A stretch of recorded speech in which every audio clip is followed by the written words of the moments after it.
Biznesni boshlashda davlat xizmatlari kompleks tarzda ko'rsatiladi.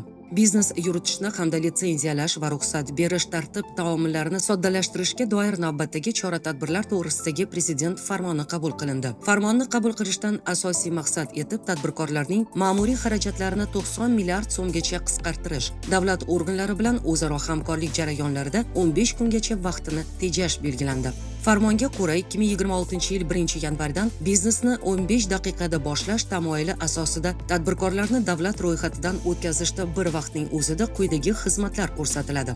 Elektron raqamli imzo kalitini berish, bank hisob varaqlarini ochishga ariza topshirish hamda ularni faollashtirish, ayrim faoliyat turlari bo'yicha litsenziya, ruxsatnoma olishga ariza yoki xabarnoma yuborish, ko'chmas mulk ijara shartnomasini rasmiylashtirish, qo'shimcha qiymat solig'i to'lovchisi guvohnomasini olish, onlayn nazorat kassa mashinalarini onlayn ravishda xarid qilish va ularni soliq organlarida ro'yxatdan o'tkazish, yuridik shaxs rahbarini tayinlash va uni yagona milliy mehnat tizimi idoralararo dasturiy apparat kompleksida hisobga qo'yish.